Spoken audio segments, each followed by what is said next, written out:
નમસ્કાર દર્શક મિત્રો, હું સુરફલી વૈદ્યા. સંપૂર્ણ ન્યૂઝમાં આપનું સ્વાગત છે.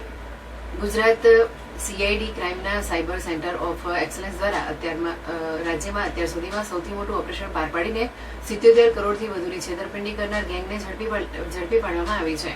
બરોડા, પાલનપુર અને ગોવામાં એકસાથે દરોડા પાડીને 16 આરોપીઓની ધરપકડ કરવામાં આવી છે. આ ગેંગ સામાન્ય લોકોના નામે નકલી વિડીયો બનાવી મ્યુલ એકાઉન્ટ દ્વારા સાયબર ફ્રોડના નાણાં દુબઈ સગેવગે કરવાનું આંતરરાષ્ટ્રીય નેટવર્ક ચલાવતી હતી. સીઆઈડી ક્રાઇમ બ્રાન્ચની સ્પેશિયલ ટીમની તપાસમાં બહાર આવ્યું છે કે ઉત્તર ગુજરાત અને વડોદરાના કેટલાક શખ્સો ગોવામાં બેસીને આખું નેટવર્ક ચલાવી રહ્યા છે. પોલીસની ટીમે બાતમીના આધારે 3 અલગ અલગ શહેરોમાં ત્રાટકી આ રેકેટનો પર્દાફાશ કર્યો છે. આ ગેંગ મુખ્યત્વે મ્યુલ એકાઉન્ટ એટલે કે ભાડાના ખાતા પર કામ કરતી હતી.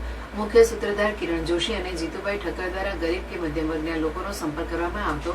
તેમણે કમિશનની લાલચ આપી તેમના નામે સેવિંગ કે કરંટ એકાઉન્ટ ખોલવામાં આવતા હતા. એટલું જ નહીં, આરોપી મહેશ જોશી અને જીગર સોલંકી જેવા શખ્સોએ પોતાના નામે શિવધારા મસાલા અને શિવમ એજન્સી જેવી બોગસ પેઢી ઊભી કરી હતી, જેના આધારે લાખો કરોડના ટ્રાન્ઝેક્શન થઈ શકે. પકડાયેલા આરોપી પૈકી જીતુભાઈ ઠક્કર અને તેમની ટીમ ગોવામાં ભાડાના બંગલામાં બેસીને આખો નેટવર્ક ઓપરેટ કરતી હતી. તેમની પાસેથી 15 લેપટોપ અને 72 મોબાઈલ મળી આવ્યા છે.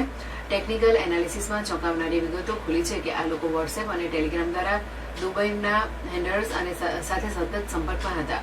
સાયબર ફ્રોડના નાણાં ભારતીય ખાતામાં આવતા જ તેને તુરંત લેયરિંગ કરીને ક્રિપ્ટોકરન્સી અથવા અન્ય માધ્યમોથી વિદેશ મોકલી દેવામાં આવતા હતા. આરોપીઓના મોબાઈલ ડેટા ચેક કરતા 1930 નેશનલ સાયબર હેલ્પલાઇન પોર્ટલ પર નોંધાયેલી 375 જેટલી ફરિયાદો આ એકાઉન્ટ સાથે લિંક થઈ છે. Digital arrest, investment fraud, loan fraud અને ગિવિંગ ફ્રોડ જેવી મોરસ ઓપરેન્ડી દ્વારા અત્યાર સુધીમાં આ ગેંગે ₹77 કરોડ 72,76,481 ની રકમ ચાઉ કરી હોવાનો અંદાજ છે.